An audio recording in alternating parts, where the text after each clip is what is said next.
Hello, everyone. Welcome back to the Divine Feminine Healers podcast. I am overjoyed and honored to have one of my dear teachers and Jyotishi's Ayurvedic teacher as well, back on the podcast, Dr. Ryan Strong. Thank you so much for your time and being here with us. Thanks for having me. So I'm going to jump right into this and start with the heavy hitter. But something I like to ask everyone who comes onto this podcast is how they connect with the divine feminine, or how does the divine feminine express itself through you? Yeah, it's a big question, and one of the number one influences that I've had and the luck to have is the path of Kriya Yoga, and I represent a lineage of yoga teachers that work with that divine energy. We call it Shakti, the creative force energy, and so it's cultivating that Shakti energy within our bodies and eliciting it in a certain way that kind of awakens subtle energies. And this is part of the process of clearing our awareness so that we can be more spiritually awake. And so it is honoring that, cultivating that and being conscious in how we utilize it to help remove obstacles in our life that would blur, fragment, or cause confusion in our awareness. And then I love my mom and I love my daughter, and I honor the divine feminine in all ways. I love that so much. Yeah, it's such a profound tool. I remember when you guided me to explore Kriya in the first place, and that's what guided me to go to India to study it. I was like, what is Kriya? I was so curious, and I couldn't really understand the concept until I really experienced it and felt it in my body, which I think really does replicate the divine feminine. It's that creativity that expresses itself. And now it's such a staple, like I have to do it every morning. Yeah, good.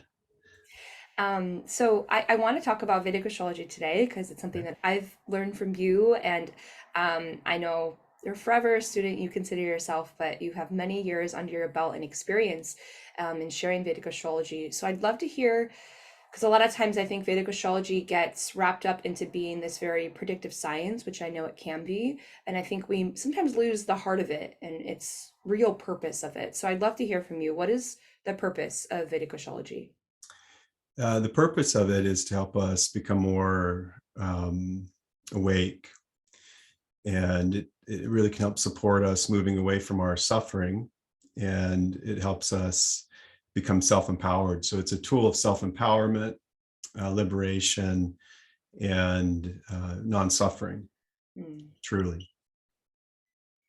Thank you for that. Yeah, I love the empowerment piece for it because, again, I think a lot of people can outsource their power sometimes by, oh, this says it's my destiny, and it really does work with your free will. Like you have all these choices and these options, but it's nice to have these guiding posts and all these different indicators that we can look in our chart. And there's so many different tools and techniques to really go into here, but I really wanted to focus today on dashas and time periods, which I only lightly touched in a previous podcast, but I really wanted to dive into it today. So I'd love to hear from you. What is a dasha cycle in Vedic astrology? Yeah, and so in Vedic astrology, which is a little bit different than Western astrology, in that we have these dashas, which are time periods. And I think actually I think there is in some older texts in Western astrology where they use certain timing techniques. But in Vedic astrology, in Jyotish, there's many different dashas,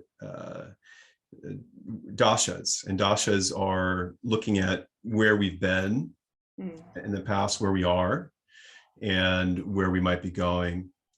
And these are characterized by planets that are activated at different times. And it's all based off of our own chart. So the dasha system is unique to when we were born. And the planets have their natural indicators. And so we know what the planet represents. So for example, Jupiter represents spirituality, higher education, connecting to others, family, abundance, and this kind of stuff. So we can look at someone's chart and we can see, just looking at their chart, like how is this planetary energy in their life from birth throughout the whole existence, but then how it can be really specifically activated within the life during at very specific times. And so dashas are incredibly helpful as far as kind of knowing what we're going through, what we've been through, what we might go through. And when we enter into new dashas, this is the really interesting part of it, is you can be going through your life in one direction. And during that time period, you're drawn to the karakas, or you're drawn to the things that planet brings out within you. And then you go into a new time. So let's say that you were in a Saturn Dasha for the first part of your life, a 19-year cycle. And that planet, when it was activated, it activates the house that the planet is in. And we can look at the signs, we can look at all the information of what it's telling us. And then we can look at what it owns, what other bhavas or houses that it owns. And so we can really see how it lights up someone's chart. And you can really see how sometimes people will go in a completely different direction. Someone might be married and they might be in a certain career, and they made all these life choices during this time period that were really activated during that time period. We'll just put it that way. And then let's say you move from Saturn into Mercury, and then Mercury's in a different house. It owns different places in the chart. So it just shows maybe this person suddenly going a different direction in their career, moving to a different location, moving out of a relationship. And so it is one of our strongest and most helpful predictive tools. And when you combine dasha with transits, so you can see what a dasha represents in a transit at the same time, and you might see where they're saying the same thing. And this is where we can look at the influences of that in a more predictive way. Yeah. I love the idea of we're just looking for patterns and seeing synchronicities that happen in the chart. Can you break down what are transits for our audience? Yeah, so transits. It's important to remember that the planets aren't doing anything to us. Right? The planets, there's some effect, of course. There's a great effect from the sun. There's great effect from the moon on our existence here, on our body, in our life. Jupiter, its magnetic field, its electromagnetic field is just massive. It's bigger than the sun. So right now, Jupiter is touching you and me. We're actually inside of Jupiter's energy field right now. Mm. But when we're looking at a chart, when we're looking at we're looking at the moment that someone is born and how these influences are within their life, it is not that the planet is doing anything to them. The planet represents impressions within us, and so we can look at they represent consciousness. And how consciousness may or may not manifest in certain ways in our life, right? So when we're looking at a chart, we're looking at someone's fingerprints. It's divination. It's the seer looking into something, and they're really looking at their reflection. So when we're looking at a chart, we're just looking at our fingerprints, or we're looking at a reflection of ourselves. And truly, it's about our internal karmas, or our internal impressions, things that are maybe dormant within us and we don't even know are there, right? That may or may not manifest at different times. And so with the transit, we're looking at that chart, the fingerprint of that chart, or the fingerprint of that person, which is their Vedic chart. And a transit is if we were to look at what's happening in the sky right now, or what's coming up, right? And we overlay it. And so it becomes a map. And so it's like, here's here's you, and here's what's happening in the sky right now. And what are these indicators? What is it showing us? So again, the planets aren't doing anything to us. So we can say, well, Saturn is crossing your 7th house during this time period. And so then we can see the influence on relationships and business partnerships and things like this, right? But it's not that like Saturn is actually doing something to you. It's just a reflection of what is happening, possibly happening within your life. And so transits are always active. The chart's always active, but transits, planets are always moving, and this has a major impact on how we can look at the chart. I love that. I might want to get into transits in a little bit, but I do Yeah. want to circle back to dashas, and something you brought up is the dasha cycle that you were born into. And I've heard, I don't know if you shared this viewpoint too, that comes from your previous past life, that what you were born into. So you kind of just pick up right where you finished that last life. So I'm curious, because what would that mean? I was born into a Jupiter cycle, finished that up. I was more towards the end of it, and then I started my Saturn cycle. Um, how can that tell us about our past life? And how does that bring influence and impact on the life that we have right now? Yeah, that's a great question. And if you will, we can expand it a little bit because it is believed by many Jyotishis that there is this thing called reincarnation, and what has happened in the past affects us now, right? That's not shared by, believe it or not, that's not shared by all seers. It's are all astrologers, but it is a primary belief that what has happened in the past. So we are a single unit of consciousness. We are this individualized soul, and we're in a process of awakening. And so everything that's happening right now in our life, or everything that's coming up, is an opportunity to be more awake, to be more aware of our true self, our true nature, and that there isn't really an individual soul. That it's just a perception of being an individual unit of consciousness, and that the true evolution is realizing our oneness that has always been. So even though there is this possible awareness of being an individual or having an individual soul, ultimately that's an illusion. Ultimately, there's no such thing as a soul. There's just this one consciousness. So if you take away the chart and you look underneath it, you're just seeing this oneness. And then the chart represents our identity as being caught in this awareness of being me or you, right?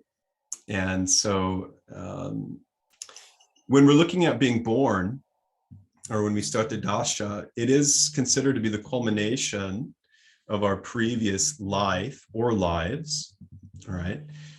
But it's more than that, because we are born into, I mean, it's all of it together, but it's our previous incarnation, but it's also the consciousness of our parents.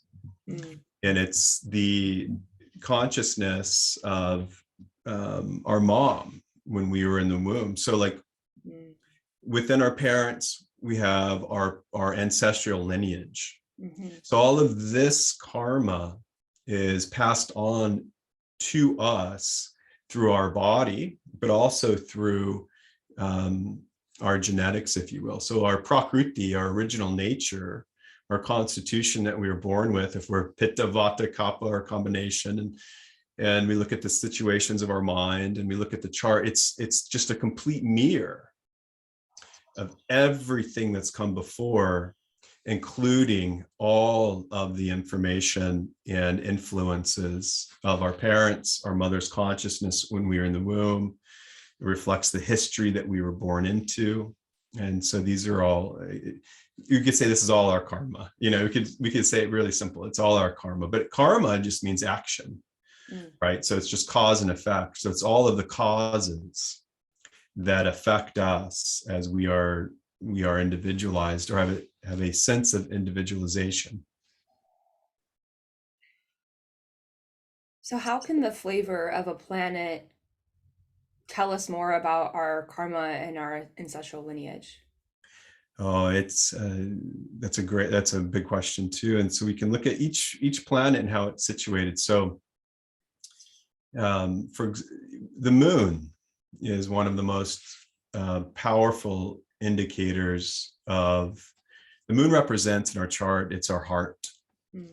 it's our mind, it's our emotions, it's our feelings, and it represents the things in our life that give us like a sense of satisfaction, right? So we like our moon, even though it is our emotions and our feelings, it can also be that, like, it's not necessarily the foods that we eat, but it's like what we get from those foods, right? How we feel. Like, so I might use my environment or foods or relationships to get a sense of well-being, of satisfaction, right? Moon represents the dhatu rasa, but which is plasma, the sap, the life force, or life juice, if you will, of our body. But our moon also represents our mother. The moon represents our grandmother. The moon represents our female lineage, right? And so if our moon is afflicted, right? So we got to remember, like, when we're looking at the planets, nothing is all good or all bad, right? Some things can, and good or bad is really relative to our own experience as far as how we would perceive it. One of my teachers says a good planet, you have a good planet, or a planet is good, quote unquote, if it allows you to heal, right? So if you have the time and the space and the situations currently in your life, they're allowing you to evolve, allowing you to heal, well, then you're in a good planet, a good planetary time period. But we divide the planets. We'll say, well, these planets are benefics. They give, and they can give wonderful things. And these planets are malefics, and they're harder planets. But every planet is incredibly positive, or it can be difficult too. So we're just looking at the natural nature of planets. But moon, going back to your question, moon, really depends on our chart. The moon is a planet that, depending on its placement when we were born, how dark the moon was or how bright it was when we were born, it can take on a more positive effect or an effect that might be more difficult. But the moon really indicates, in my experience, this is the number one planet that's going to show us like how we feel and how we relate to our world, what we find satisfaction in. And it is interesting, going back to your first question, it does definitely represent this divine feminine energy, and it represents and is connected to our family, especially our mom, especially our grandmother, and again, the females. And so if it is in a harder place, then we'll find that we've inherited some possible issues from that family lineage, that it might be our responsibility in this lifetime to address, even though it might not be anything that you did in this lifetime. There's a term called prabhada. Prabhada karma is like karma that's harder. It's like set, I smile, but it's the more difficult stuff, typically the things that we have to work with. We didn't do ourselves, we didn't create it, but here we are and we have to deal with it, right? And so I don't know if I answered your question there, but moon is a good example of that, if it's placed and if it's in a harder place. No, that did perfectly. I think because the specificity of Vedic astrology, it's hard to sometimes talk in general terms, because when you're Yeah. looking at the chart, you want to see, okay, if you were born into a moon dasha cycle, what house was that in? What other planetary influences are on that? And how can that influence my ancestral lineage? And you kind of begin to paint the story with it. And like you were saying, there's different aspects, like whether that planet is quote unquote benefic or malefic, it'll just make it more difficult, or needing how much you're going to work with that planet in order to heal from those karmas. Absolutely. That's a really good way to put it. And then you can see the moon will represent, you can look at you when you were born. You can look at, I mean, it's really the day you were born. So your chart can show like, um, what was your mom going through at that time, and leading up to that time, like you can see what was she eating and how was she feeling, and were there, did she have to take painkillers? Was it a painful birth? Mm. Or was it easy? All of these kind of things. And that can have a major effect on us and on our consciousness. So Yeah, interesting. So I'm curious. It seems like there's patterns. So let's say we were born, just like mine, for example, I was born in a Jupiter cycle, and then I moved into a Saturn cycle. Um, is there a pattern of everyone goes through that same sequence of different planets? And I'm curious if there is. I'm sure there is. There's an intention behind the chronological order that it's placed in. absolutely. And there is, and again, there's different dasha systems. And so what we're talking about is Vimshrotri dasha, Mm. which is I think it's the most standard, and the one that's used the most. I find it to be very helpful. And so there is a sequence. There's a natural order, but not everyone will go through all of them. Mhm. And where you start is completely dependent on your chart and the flavor of it, right? So we could say let's say the sun is the first natural um, dasha time period. Sun represents authority. Sun represents our solar power, our inner power, our confidence. It represents more of a yang energy, or more of that masculine or mentor type of energy, right? And so if someone's sun, let's say you're born sun in Leo, for example, and you have sun in the ninth house or something like this, then this person will come across, at least in their life, as being more empowered and more self-assured, and they have they just have this brightness to them, this light to them. And it could be real positive at times, or it might be like, might cause them some problems too at times, but it's just this natural radiant energy. But when they start that dasha time period, it's going to activate the house it's in, and it's going to activate that sign that it's in, and then we can look at aspects as well. And I can get more specific. The sun, I did give a bad example there because sun was in Leo, but let's say sun was in the sign of Cancer, right? So you're born with the sun in the sign of Cancer. So wherever it is, it lights up that house. Mm. And then it lights up the house that it owns as well. And so let's say that you were born with sun and Cancer in the sign of Cancer in your second house. So the second house is about food. It's about eating. It's about speech. And it represents income and money and savings and things of value that we're going to build up. So when the sun gets activated, someone's going to have to focus on becoming an authority and feeling self-confident and having power and self-assurance around income, food, and speech, right? So this gets really lit up during this time period, and it's going to light up the third house because it owns Leo. So the third house is activated, and so there's going to be these situations around projecting oneself out into the world, marketing, speech, selling others on their ideas. So it shows the stage, someone being on stage, being in front of others, sharing their ideas. And so in that sun time period, in a general way, it's trying to grow that sun, if you will, creating the inner confidence, creating the inner knowing, and just going forward, Mm. right? Now, if it's well placed, this is just natural, and somebody will really come into their own during this time period, and those indicators will manifest. If it's not in a great place, or if it is aspected in a negative way, there can be real struggles, possibly towards just that authority, being self-confident, and these kind of things. And so when you look at someone's chart, you can see that, and you can help them. You can give them tools to help.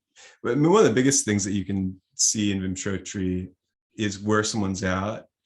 And I know you've experienced this, like, because we only have our own experience in our life, and we have our own things that we're dealing with, and we will naturally assume that a lot of people are sort of experiencing a lot of the same stuff that we are.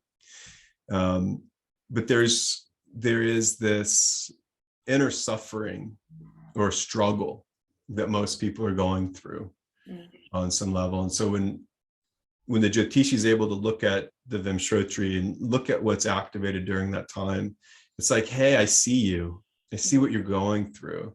And it can just feel so, like, that can just be so relieving right there. Definitely. It's like you feel there's like some reassurance, like, oh, you can see what I'm going through, and you're telling me kind of what I can work with here. Right. And that's helpful.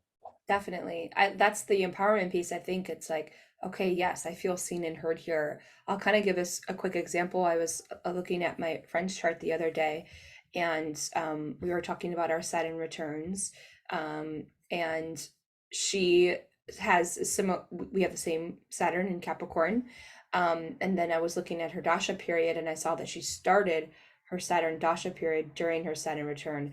And the like of relief that like I gave her, and I kind of gave her more of like what that is, like lots of grief, lots of hardship and hard work and effort that went through. It was like, thank you. Like it was, and I was with her. She's a close friend, so I was with her through that very painful process that she went through, very painful.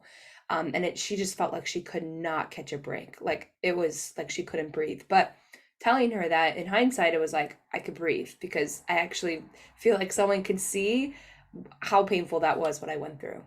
Absolutely. Do you remember what house it was in? Oh, yes. It was in her 7th house of relationships. How could I forget? It was right. So that's, yeah, that can be a very maturing process, to say the least. Totally. And it's a good example of, Saturn gets a bad rap, and I say things like, oh, Saturn, and I shrug it. But I remember you telling me at the beginning of my Saturn return, like, you'll have to put in effort. It'll be hard work, but you're going to come out so much stronger on the other end. And now that I'm in right relationship with Saturn, and I've accepted this cycle that I'm in and all the lessons, and stop working against it, and I'm working with the planet, it's so freeing. It's so empowering. And it can be such a beneficial or benefic outcome, even though in the beginning the challenge and the restriction can feel really suffocating. Absolutely. So your Saturn return started in like January 23rd-ish of 2020. So it's almost over, right?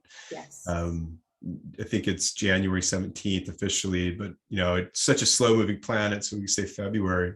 But when you look back on the last 3 years almost, do you feel like there's just been extraordinary growth? And it's insane.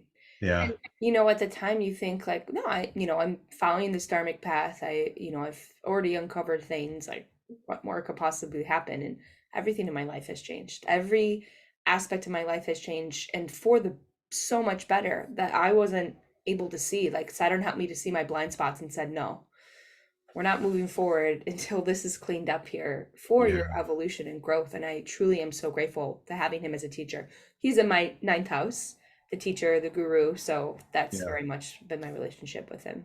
Yeah. Yeah. Yeah. Saturn returns are pretty amazing. So there, have you ever talked about Sati on here? Lightly, yes. Lightly, yeah. So it's another Saturn transit that takes about 7.5 years. Right. And it's where Saturn goes over your moon. It just takes a long time. Yes. And so it's similar to Saturn return, but it can have It can even have a deeper impact on someone during that time period. Yeah.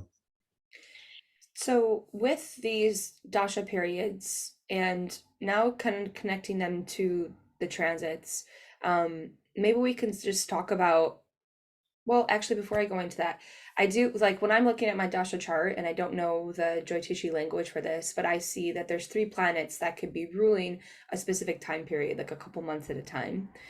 So what is the significance of understanding how much weight each of these planets rule? So, for Mm. example, I'm in a Mercury Moon Rahu cycle right now, and I know that, Mercury lasts X amount of years, so it would have a heavier influence. But does this mean that all those houses in which are ruled by those planets are lit up at this time? And yeah, what are the mechanics behind that?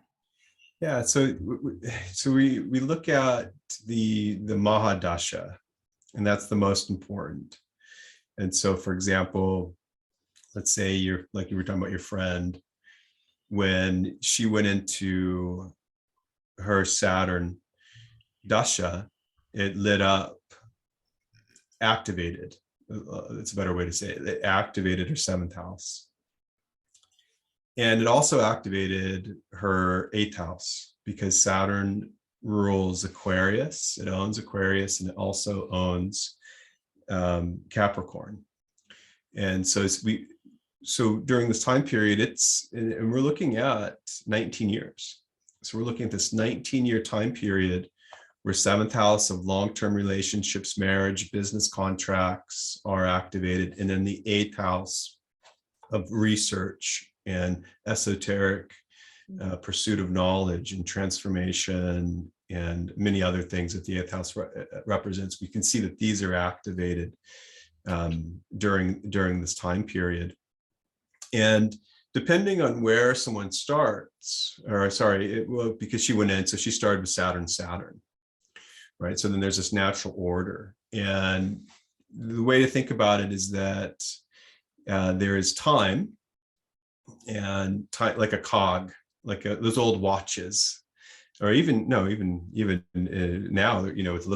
watches, there's these cogs, right? So like if time is a wheel, right? And the main wheel is the dasha that is activated. But then within that wheel, there are sub-cycles. And so the Antardasha is which is the sub-cycle, the second level of the Mahadasha starts running.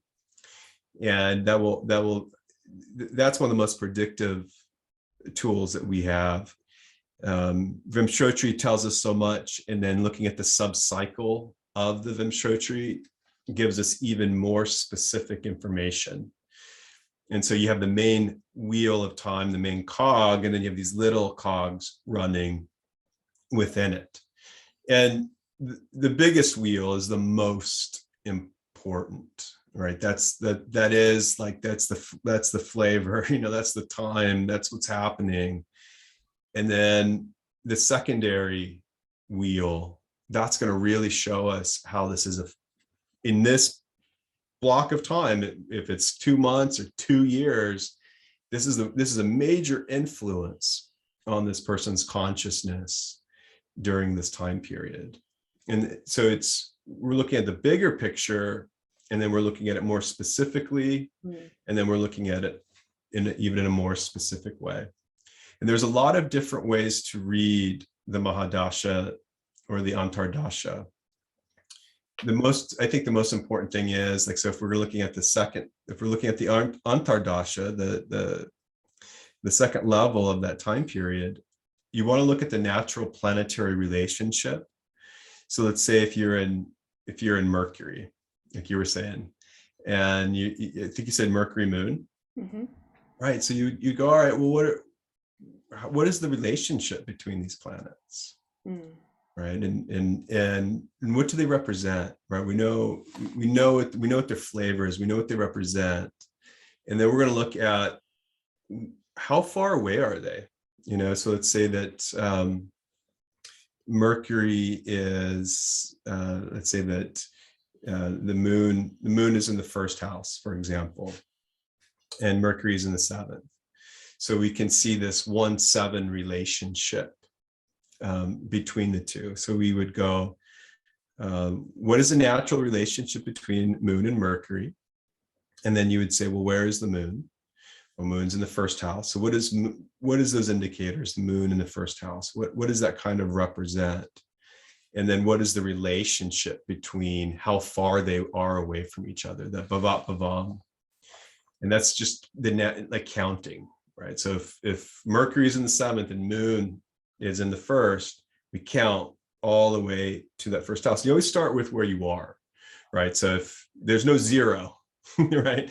There's no zero. So you'd say 1, 7, 2, 8, 3, 9, and you get all the way to the first. And so we know that number 7. And so what does 7 represent? So 7 is going to represent relationships, business partnerships, contracts, and that kind of stuff. And so that we can make predictions off of these indicators. Yeah, that's really helpful. Off the bat, I'm already thinking, because Mercury is in my third house and the moon is in my seventh house. And I've been working on collaborations, Yeah, and bringing things, because my whole business is virtual, and doing more live experiences and in person. So I was yeah. just speaking with someone yesterday about collaborating and how we can bring this to life. So that's kind of cool, like a little specific example of how that can kind of interplay out. Absolutely. Right. So because you're looking at the third house, is that correct? Hmm. Yeah. And then you would also look at it as that oh, I'm sorry, I went the wrong. I gave my example. I started looking at your chart from my example. I have yours here. Oh yeah, no, that's right. So, oh no, you're in Mercury moon. So go in the other direction. So yeah, absolutely, collaborations. Yeah, and because it's so, here's the next level, or what I was saying before, looking at the Bhavat Bhavam, moon is 5 houses away Mm, from your Mercury. And so we can look at the indication of what does 5 mean? mm, So 5 is going to represent creative mm, intelligence, what we're putting out into the world. It also represents romance and represents the things that we do for fun. mm, And one of the most important things that the 5th house represents beyond our use of intelligence, our creative use of intelligence, is our spiritual practices. The 5th house is our meditation, our asana, our prayer, whatever our spiritual, whatever we practice it regularly to really benefit. It's like where we're getting the benefit of our practices. And so in this time period, because moon is 5 houses away, that is that's just one, but it's a major positive indicator of the blessing of the 5th house, because the fifth house is considered to be one of the most um, supportive placements. Yeah. Yeah, it's so cool how specific that can really be. So now I'm curious, adding this layer of transits, and we can just take ones maybe that you feel, you've explored or you want to talk about, like Jupiter in Pisces or Saturn in Capricorn. How do we layer on the transits into determining our Dasha cycle? Yeah. So first and foremost, Dasha sets the stage, in my opinion, Okay. meaning, let's go back to your example. So your friend going through Saturn return, all right? Or what I was saying before, Sati Sati, like it's a Saturn going over the moon. So these can be very major transits that someone goes through, right? So let's say you're in a Jupiter cycle and you have a very well-placed Jupiter. So you've been 16 years of Jupiter. So it's of higher education, learning, connections to teachers and mentors, and traveling to sacred places, and just a lot of luck, right? A lot of grace and a lot of luck, and um, just so many blessings, right? But you're at the end of this Jupiter time period, and then you see that Saturn as a transit is starting to go over someone's moon Mm, right when they're starting a Saturn dasha. right? So you say, well, like the moon is in the second house. And you'd say, all right, the moon we could say it's family values, the family we were born into. It's things that represent wealth and money, and it represents speech and food. I think I said that already. But so Saturn goes over that time period, it's going to cause some restrictions. Prashra says Saturn is constricting and pinching and drying. So it has this quality of creating obstacles and some hardship in our life. So Saturn can go over that second house, and it's going to make someone more budget minded. They're going to have to think about money more, and they're going to have to really focus on what are they eating. They might be able, before this transit, they could eat some sugar and it'd be fine. Now during this transit, they eat sugar and now they have their blood sugar is too high or something, right? So there's just more of this type of suffering and intensity on this house. But if they were in a Jupiter cycle and it was well placed, then that Jupiter just creates this protection. Right? There's still going to be some suffering wherever Saturn is. It makes us focus and it's helping us grow. It's helping us become more evolved. But in the Jupiter time period, there's maybe this like cushion, if you will. There's like this support, this grace. And so like, it's not that bad. But then you go in, but during this transit, you go into Saturn, right? As Saturn is going over your moon. Well, now we're looking at a different story, right? Now we look at that second house a little bit deeper. We say, all right, so what are some of the major things that can happen as Saturn goes over that moon? And you could see possible things, especially Saturn is aspecting the 8th. You could say, well, we could see some health issues. We could see some dismantling, and we can see this person going through some experiences that would feel like death, right? And depending on the chart, we might even see that there might be some people that might pass away in this person's life during this time. Now, I don't make those predictions, and I don't tell people that that's going to happen. I know a lot of Jyotishis will. That's a whole different story. I won't go into that, but there's such a difference. So Dasha sets the stage, and it depends all on how it's placed in the chart. And so if it's a very supportive time period, then that the harder transits, we're not going to see them as hard, right? Someone in a really good transit, they go through Sati Sati, they might not notice it. And you'll hear this. Some people are, Sati Sati is overblown, or Saturn return is overblown. And then to some people, it's like, are you kidding me? Sure. That was like the hardest time of my life. This was like the craziest thing ever. They start singing you a country song. They're like, I went to the hospital, my dog died, I lost my house. Like, not laughing at the suffering, but it's like that because it's just this years of just like the craziest things over, and it's just happening. And then some people are like, no problem. And it really comes down to, of course, the specifics of their chart, but more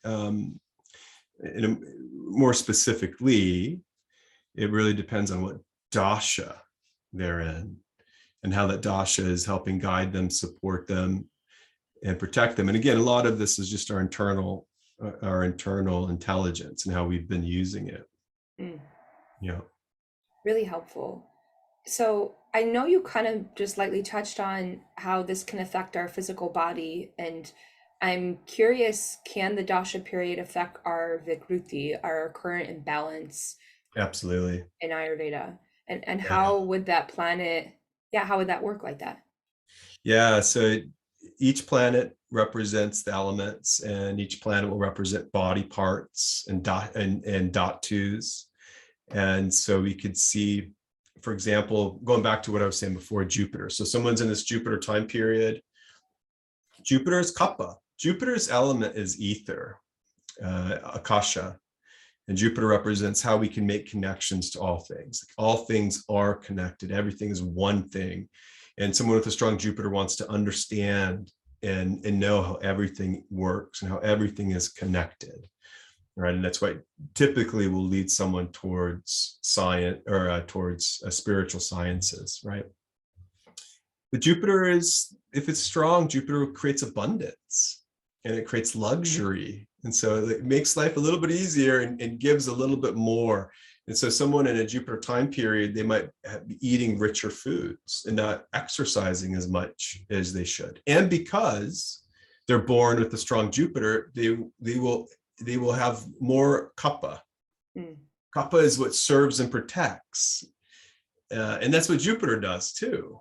And so someone with a strong Jupiter, they will have a natural tendency to have luxury, rich foods, and to be more kapha. So their kapha, if they allow it to, can become aggravated during that time period, right? And then they go into Saturn, and well, Saturn is about restriction and facing where we've not been humble. And if somebody hasn't been humble in what they've been eating and doing, then it's like, then they have to pay the piper. And so you can see how someone was more kapha in Jupiter in every way. And then you see someone in Saturn time period or Dasha, and they might go a lot more vata. They might become thinner, and it depends how they work with it. They might become stronger and healthier and more grounded, but they could also become thin, emaciated, weakened. One of Saturn's symbols is an old man with a limp, right? And so depending on how the planet is how we work with that planet, how we work with our natural intelligence, Saturn can make us more vata during that time period, as an example. Well, Mars is all pitta and fire, right? And so someone might have more pitta problems during that time period. Same thing with Sun. Yeah. I'm curious about the other planets, so Moon, Mercury, Rahu, and Ketu, and what doshas those represent. That's a good question. So Moon is going to be similar to Jupiter, is that Moon really is going to represent the waters of our body. But really specifically, Moon has a major effect on our endocrine system. So it's our hormones and our mind. It's our emotional states, our mind, and our reproductive tissues, our thyroid, and so forth. Right. And as I said before, Moon really affects our rasa, the water of our body, the life sap, the foundational dhatu that builds all dhatus. And then and so Moon can really fluctuate, and that's part of one of its characteristics. And it just depends on someone, how it's placed in their chart, how it may or may not manifest. But it can cause someone to be a little bit more round, right? You think they have a moon face, like the Moon is in the first and it's really strong. They might have a regal quality to the way that they are, but they also might have a little more kapha. When we get to Rahu's more vata. Rahu's vata, and Rahu can cause deformities. Rahu can cause where we might see someone developing certain vikruti conditions that are more serious. Rahu can really cause these things. Ketu can as well. Ketu is more like Mars. Ketu is more pitta, more fiery. So we can see more pitta issues with Ketu. Right. So Mars is Ketu. Venus also has that kapha-like nature, but it's much more balanced. It's much more balanced if it's well placed. Venus is about things that are beautiful and things that are just right and things that are well formed and healthy. So a good Venus will show someone that has good health and that is more that has a balanced kind of way about them. What was the other one that you asked? Mercury. I think that's Mercury. Yeah, Mercury is really interesting. It can manifest in a lot of different ways. If it's well placed, you're looking at someone that's well formed, healthy, and strong. If it's in a negative place, it can have a real negative effect on our nervous system. It can affect our skin, so it can cause a lot of vata issues. Mm. Yeah. Yeah, I was thinking Mercury, sometimes I get confused, is it moves so fast, so I naturally want to say that it's a Vata planet and the creativity and the mind. But then it rules a sign like Virgo, which is so grounding and earthbound. So I know it's never clear-cut answers. Yeah. Yeah, well, and so it's like it's a little bit of a puzzle in some ways, where it's like, all right, well, Mercury's really happy in Virgo, for example, or Mercury feels really great in Gemini. So let's just look at Virgo. So it tells us that, so you're right, Virgo is an earth sign. And so here, Mercury is able to really create harmony in someone's environment. Mm, And our outer environment is such a indicator of our well-being and our consciousness. So right away, Mercury in Virgo is going to create a harmonious environment. And mm, then Mercury in Virgo will often gravitate towards things that are more pure. mm, William Levesey says that Virgo is the sign that represents purification towards perfection, mm, right? So to make something more simple in its more pure state, then it is more perfect in that way. And so we're looking at organizing our environment, creating more harmony in and around us, eating foods that are more simple and pure, right? And having high standards, like mm, Virgo in a very positive way is very critical as far as the way that they can think in solving problems and making good choices, and having high standards with what they have in their life or what they're putting into their body. And so it tells us those things, like here's how you develop those things, here's mm, what's important for those things. mm. Yeah, Yeah. very interesting thinking. Mercury was in Virgo in the fall, correct? In Yeah. September. Yeah. Yeah, definitely relate to that. It was so harmonious because that's when we are like entering cleanse season and Yeah. simplicity and the purification. It's so beautiful how that orchestrates like that. Yeah, absolutely. I just have one more final question, and this is what I get asked a lot.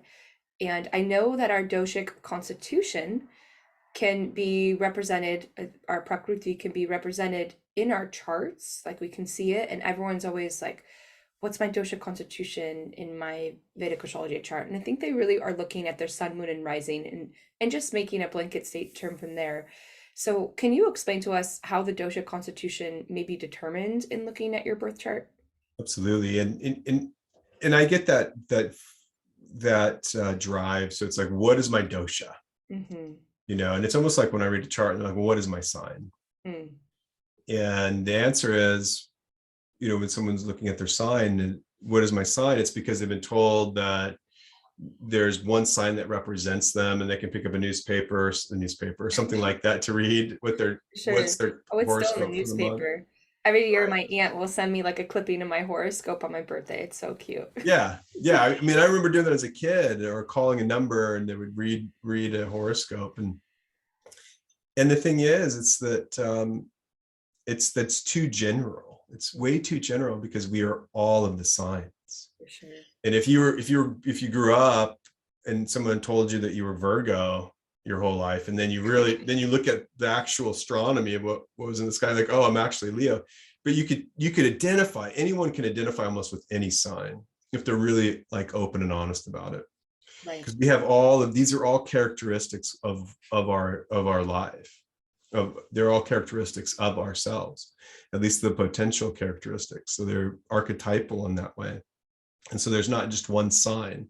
You look at your rising, your lagna lord, your atmakarka, your moon, your nakshatra. Like, there's so many layers. And Mm-hmm. when we really look at them, then we can say, here's this part of myself, and here's this part of myself, and here's this part, and it all works together. And so it's the same with Ayurveda. It's that there is not there's not what is my dosha. You are all three doshas. Everyone is all three doshas. And it's kind of like very helpful to think of Ayurveda in a simple way to understand our dosha. But unfortunately, for a lot of people, it's so complex, right? Because the mix of the doshas can be really unique to them, For sure. right? So we can look at the Prakruti from the chart, and you can look at the first house sign.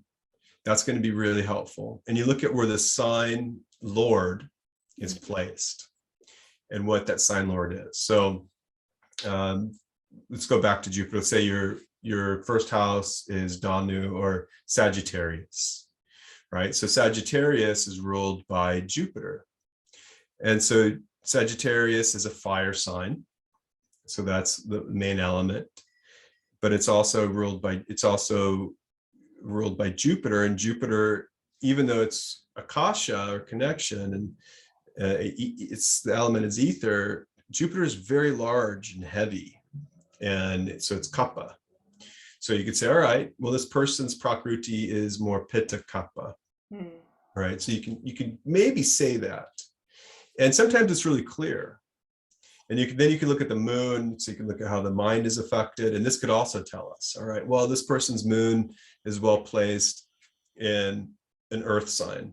So this can lend to the diagnosis of them being more pitta kapha, right? So let's go back to the beginning. So the first house, Sagittarius, and say it's a fire sign, ruled by Jupiter, which is going to represent kapha. The moon is an earth sign, which is going to also indicate kapha. And let's say Jupiter is in the sign of Leo, for example. And so then that's fire. So we see all this earth and fire. So we say, oh, pretty clearly this person's going to be pitta kapha, right? So we can use indicators like this. It is my experience out of years and years of seeing different Jyotishis to read my chart. They would all say different things. And what I learned is that most Jyotishis don't have they've studied Ayurveda, they know it conceptually, but they haven't gone into it with much depth. And so if you have your dosha read by Jyotishi, make sure they're really good at what they're doing. And then even then, follow up with an Ayurvedic doctor or practitioner, because there's so much that you get from that hour of time, taking a history, taking the pulse, if you do that, or looking at the tongue, right? There's so much that you can get from that process. And then when you mirror them together, and that's going to be a lot more supportive. Yeah. Lovely. Yeah. Thank you for that, breaking it down. I feel like that's really helpful for everyone to get a bigger picture, to really understand it. Yeah. And it's also empowering too, because I think people are often looking for the answer outside of themselves. Yeah. And they want to be validated in their own feelings. When really it just comes down to like, what do you feel? What is honest for you? I remember you always telling me to reflect on that. Thank Can you. I ask you a quick question? Oh, yeah. How do you feel about your Dasha time period? So I feel like being in Mercury. Yeah. I wonder, so that started for me in 2015. Um, Honestly, I feel like the Saturn return really coded a lot for me. Um, so I feel like I didn't look in the lens under Mercury, but now as I felt like I've learned the lessons with Saturn, now I feel like I am more in that mercurial energy of like creativity is like everything to me, like Yeah. creating content. I got so into writing and reigniting the expressive arts and how I want to use that. I feel like that now that I look back and see it, it's like, yeah, that's definitely been in this mode that I was in. Um, and it's in my third house, so it's been all about putting my business up on stage, building my platform, which is like Yeah. representative of the stage. So it makes sense in hindsight. I think in the midst of it, I just kind of felt the harshness of Saturn, but yeah, now I'm starting to feel it. Yeah. So you feel like it's if a planet is good or bad, if we're able to continue to heal and grow, right? So it sounds like yours is really good. Yeah. Yeah. Well, I can continue to ask you so many questions. They're just a wealth of knowledge, and I'm so grateful for your time here, as I know our Oh, my community pleasure. will be. I've sent like literally every family member to you to have their charts read. It's Yep. such a gift that you have, and you go into such depth into all these aspects in there. And um, I'm not sure if you're still doing one-on-ones. Are you still Yep. doing one-on-ones? Correct. Yep. I'm still reading charts and doing natal charts or transit charts. Awesome. Yeah. And I'll have the link in the show notes. But correct me if I'm wrong. It's strongveda, VEDA.com, where they can look at. Or at gmail.com. Okay, Yeah. awesome. Strongbeta@gmail.com, or my website is www.stronghealthcenter is one word, stronghealthcenter.org. Awesome. Yeah. Great. I'll have that both linked there, and I can attest. I even brought friends to Ryan because he's so gifted at really getting to see and feeling witness and really seen and heard and understanding all these different aspects of your chart. It's like so much information. Like I listen to the recording and I go back to my notes often, but I'm really grateful for it. Is there any other thing that you have going on right now that you'd like to share with our community? No, that's it. I really appreciate being here. I forgot that we were doing a podcast over and over. Good. Yay. Yeah. Right. That's a good sign. Yeah. Thank you again, and thank you all Okay. for listening. Um, any questions, you know where to find me. You can always message me on Instagram. We'd love to continue this conversation, and grateful to have you all here and just sharing this ancient wisdom, how it can be so profound for our healing. All right, everyone. We'll see you next time.